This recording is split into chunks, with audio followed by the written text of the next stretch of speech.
João capítulo 3, versículos 31 a 36, diz assim: Aquele que vem do alto está acima de todos. Aquele que é da terra pertence à terra e fala como quem é da terra. Quem está falando? João Batista, parente de Jesus, que o batizou e foi o seu precursor, ou seja, que veio para preparar os judeus para a chegada do Messias. Quando ele diz aquele que vem do alto, ele está falando de Cristo. Jesus é que veio do alto, Jesus é que veio do céu. E ele diz, ele está acima de todos. Jesus está acima de todos. O apóstolo Paulo diz que Deus lhe deu um nome que está acima de todo nome, para que ao nome de Jesus se dobre todo o joelho nos céus, na terra e debaixo da terra. E toda língua confesse que Jesus Cristo é o Senhor, para a glória de Deus Pai. Filipenses 2, de 9 a 11. Ele é o que veio do alto.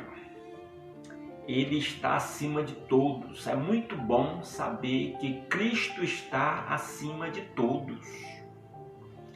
Que Cristo está acima da maior autoridade humana. A Bíblia diz que ele está acima de todo domínio, autoridade e poder. Todos os serafins, querubins, arcanjos e anjos estão sob a sua autoridade. Como Paulo disse, no céu, na terra e debaixo da terra. Todos os seres humanos, as mais altas autoridades humanas, estão debaixo da autoridade de Cristo Jesus. E todas as autoridades espirituais do mal, o diabo e seus demônios, estão sob a autoridade de Jesus. Eles só podem fazer aquilo que Jesus autoriza, ordena. Porque todo o universo está debaixo dos seus pés. Ele é a autoridade máxima, ele é o Rei dos Reis e o Senhor dos Senhores. Ele disse em Apocalipse 1,18 que ele tem a chave da morte do Hades nas suas mãos. E isso, quando nós cremos nisso, compreendemos isso e cremos nisso de todo o nosso coração, isso dá paz e segurança às nossas vidas. Saber que somos servos do Rei dos Reis, do Senhor dos Senhores, que nos ama a ponto de ter morrido na cruz em nosso lugar e que está acima de tudo.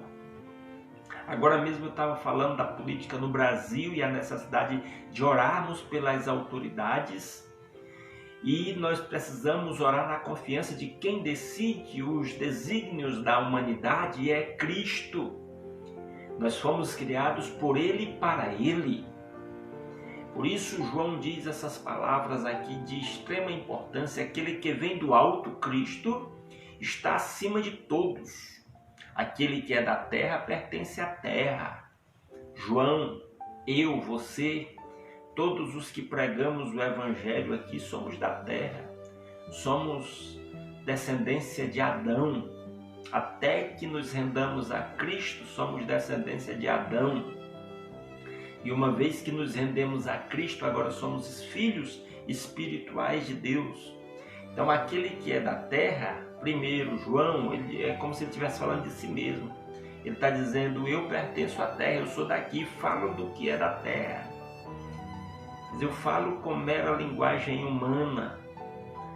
Aí faz lembrar daquilo que Jesus disse para Nicodemos. Ele disse, eu falo de coisas terrenas, como vocês não creem.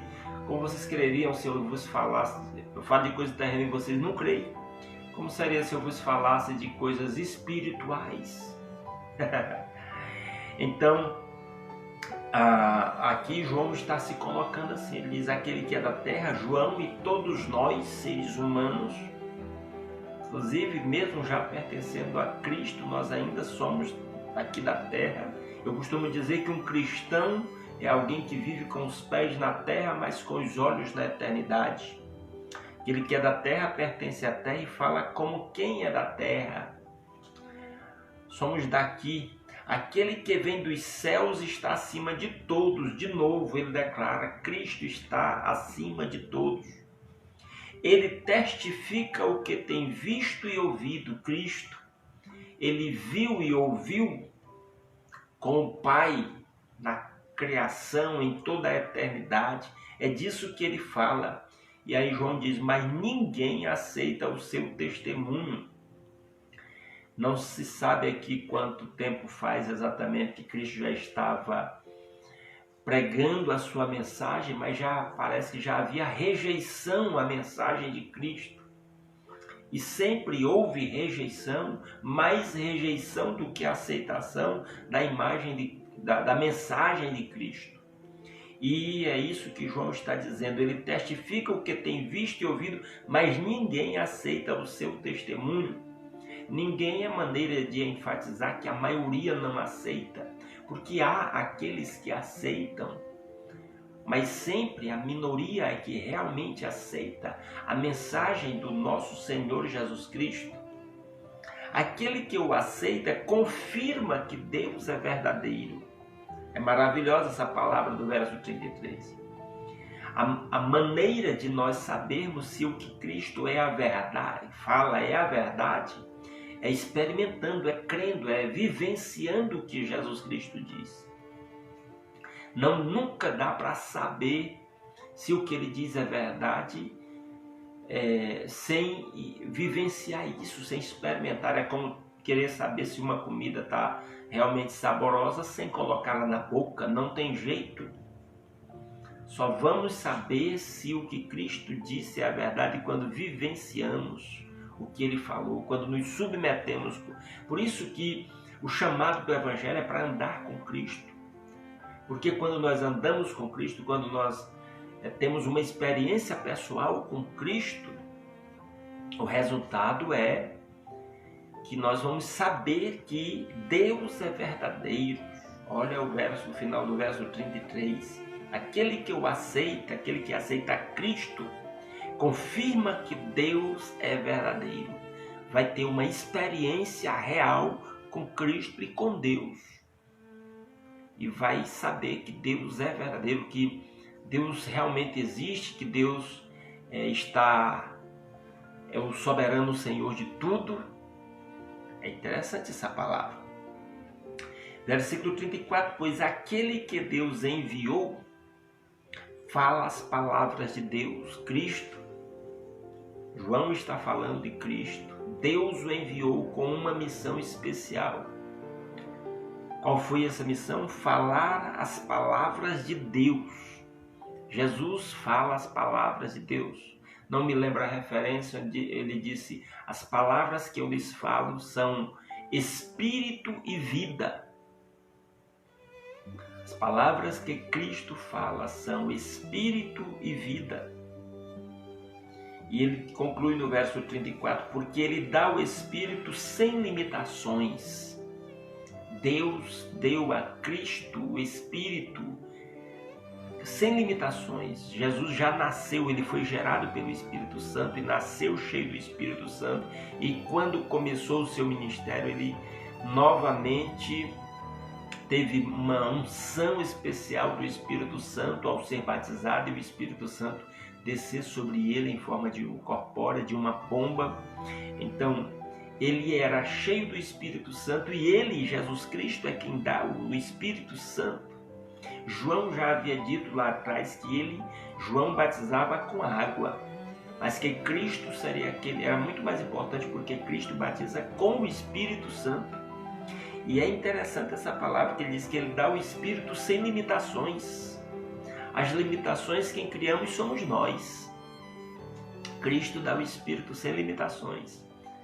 Eu pego essa palavra e eu fico imaginando quantas pessoas que têm seguido a Cristo, que têm confessado a fé em Cristo e não têm desfrutado a plenitude da vida com Cristo, a abundância que há em Cristo, porque tem criado limitações demais.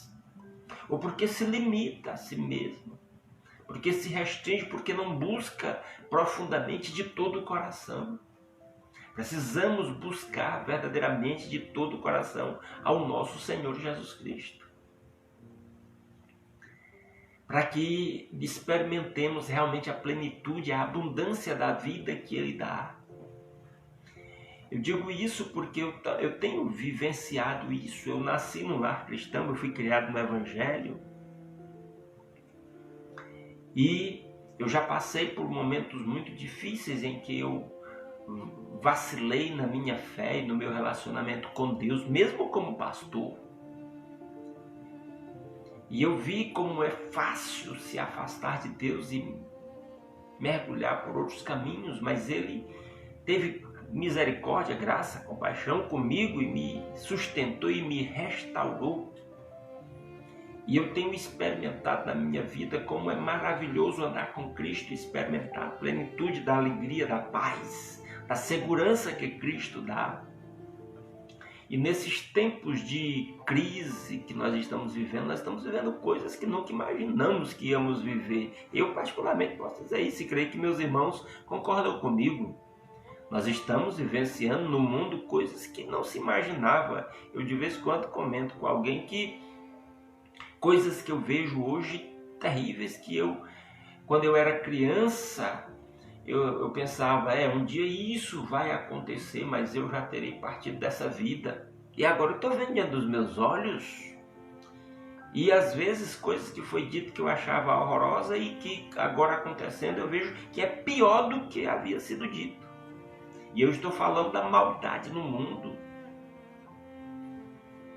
E eu creio que coisas terríveis ainda virão até a consumação de todas as coisas. Muita coisa terrível ainda virá. Então é de fundamental importância ter esse relacionamento com Cristo, esse que dá o Espírito sem limitações. Esse que dá plenitude de vida, de alegria, de paz e de segurança e de amor. Só Cristo pode fazer isso. E todos nós podemos vivenciar isso na nossa vida, no nosso dia a dia. Essa experiência de um relacionamento com Cristo. Lá na carta do apóstolo Paulo aos Efésios, capítulo 5, versículo 18, o apóstolo Paulo diz: não vos embriagueis com vinho em que há devassidão, mas enchei-vos do Espírito. Eu tenho ensinado para as igrejas que eu tenho pastoreado, que o enchimento do Espírito, muitas pessoas acham, eu digo até que é um conflito de séculos, em que as pessoas ficam, oh Deus, me enche com o Espírito, me enche com o seu Espírito. E as pessoas oram assim, pedindo a Deus que as encham com o seu Espírito. E aí o apóstolo Paulo, usado pelo Espírito Santo, diz, enchei-vos do Espírito. É você que tem que se encher do Espírito. E ele diz na sequência desse versículo, lá em Efésios capítulo 5, nos versículos seguintes ao versículo 18, ele diz como uma pessoa pode ser cheia do Espírito Santo. É uma decisão nossa, é uma escolha nossa, são atitudes nossas. São hábitos nossos do dia a dia que vão determinar se nós vamos ser cheios ou não do Espírito Santo. Nós vamos continuar o estudo aqui nos escritos de João, no Evangelho de João, e vamos chegar ao capítulo 7, em que Jesus diz assim, se você tem sede, venha a mim e beba. Está lá em João 7, a partir do versículo 37. Todo que tem sede, venha a mim e beba. Quem crê em mim, como diz a Escritura, do seu interior fluirão rios de água viva. Isso ele falava a respeito do Espírito Santo, que seria dado a todo aquele que nele cresce. Ou seja, Jesus dá o Espírito Santo quando nós vimos a Ele e bebemos. É preciso beber de Cristo, por isso que eu estava dizendo, é atitude nossa. São hábitos nossos que vão determinar se nós seremos ou não cheios do Espírito Santo. O fato é, Jesus dá o Espírito sem limitações. Está aí no versículo 34. 34, ele dá o Espírito sem limitações, pois aquele que Deus enviou fala as palavras de Deus, porque ele dá o Espírito sem limitações. Então nós podemos vivenciar a plenitude do Espírito Santo. Deus está pronto a fazer isso, já fez isso com a dádiva do seu Filho na cruz em nosso lugar. Cabe a nós tomarmos as atitudes cristãs orientadas nas Escrituras para vivenciarmos a experiência de plenitude com Cristo. Versículo 35 diz, o Pai ama o Filho e entregou tudo em suas mãos. Deus ama plenamente o Filho, Jesus. E quando nós nos rendemos a Cristo e fazemos parte de Cristo, nós desfrutamos desse amor do Pai pelo Filho. Deus ama o Filho e ama todo o que ama o Filho. Deus ama seu Filho Jesus Cristo e ama todo aquele que ama o seu Filho Jesus Cristo e se submete a Ele. Eu estou lendo o verso 35. E entregou tudo em suas mãos, como eu disse há pouco. Jesus diz lá em Mateus capítulo 28, versículo 18, toda autoridade, todo o poder me foi dado no céu e na terra. Ele tem toda a autoridade, porque o Pai entregou essa autoridade nas suas mãos. Ele é o soberano Senhor do universo. Por isso que vale a pena seguir a Cristo, crer em Cristo, olhar para Cristo, como o autor de Hebreus diz, em Hebreus capítulo 12, versículos 1 e 2. Portanto, visto que estamos rodeados de tão grande nuvem de testemunha, deixemos todo o embaraço e o pecado que tão de perto nos rodeia e corramos com perseverança a carreira que nos está proposta, tendo os olhos fitos em Jesus, autor e consumidor da nossa fé. Olhar para Jesus, porque Ele é o Rei dos Reis e o Senhor dos Senhores. O Pai o ama e entregou tudo em suas mãos, versículo 35. O Pai ama Cristo. Ele fez a obra perfeita de Deus, a obra completa e perfeita nesse mundo. Ele tem todos os méritos, todos os créditos diante do Pai. Por isso, somos chamados a segui-lo, a amá-lo, a obedecê-lo, a submeter-nos a Ele, a tê-lo como Senhor das nossas vidas, porque o Pai entregou tudo em suas mãos. O Pai entregou o governo do universo. Ele é o cabeça da igreja. Ele governa o seu corpo, ele reina sobre tudo. E no versículo 36 ele diz: quem crê no Filho, e esse aqui é o testemunho de João, tudo que nós estamos lendo é o que João Batista está dizendo sobre Jesus. Quem crê no Filho tem a vida eterna, ou seja, quem crê em Jesus, o Filho é Jesus, tem a vida eterna. Não é que terá, tem agora. E já desfruta os benefícios da vida eterna agora. Não vai desfrutar. Muitos cristãos cometem um erro, um equívoco de projetar toda sua expectativa lá para depois da morte. Não é isso. É agora. Vivenciamos a plenitude da alegria, do amor, da paz, a vida abundante em Cristo agora. Desfrutamos o relacionamento com Deus, o relacionamento da fé, o milagre da vida agora, neste momento.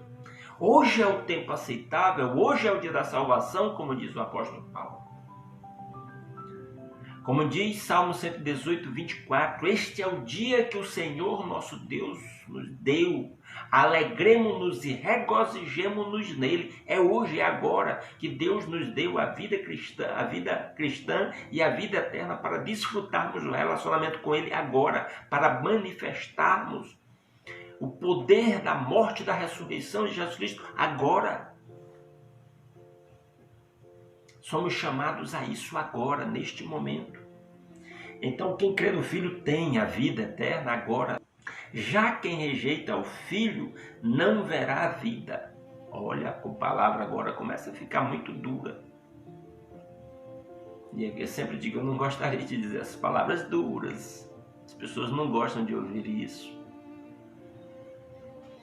Muita gente, na preocupação de ser popular, de ficar famoso, fica falando palavras adocicadas, acariciando o ego das pessoas, mas a Bíblia não faz isso. Quem crê no Filho tem a vida eterna, já quem rejeita o Filho não verá a vida. Infelizmente, muitas pessoas têm rejeitado a Cristo, porque, como eu disse ontem, ou você segue o pecado ou segue a Cristo. Não dá para andar com os dois, tem que escolher um. Infelizmente, muitas pessoas têm rejeitado a Cristo. Quem rejeita o Filho não verá a vida, não verá a vida verdadeira. Porque nós já nascemos mortos espiritualmente nos nossos delitos e pecados. Eis que em iniquidade fui formado, em pecado me concebeu minha mãe. Salmo 51:4. Nós nascemos nessa semente do mal. E se rejeitarmos o Filho de Deus quando temos a possibilidade de escolhê-lo, não veremos a vida.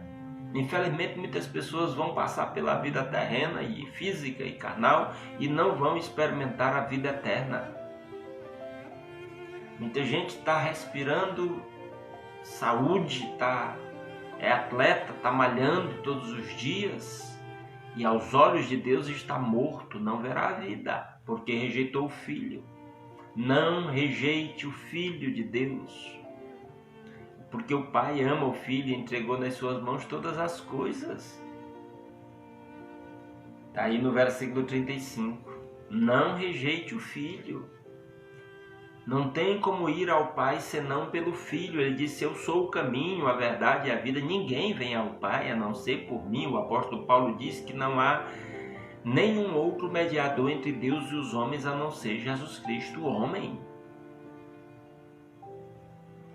Não rejeite o Filho, pelo contrário, apegue-se ao Filho, renda-se ao Filho, busque o Filho, olhe para o Filho de Deus, que é Jesus Cristo.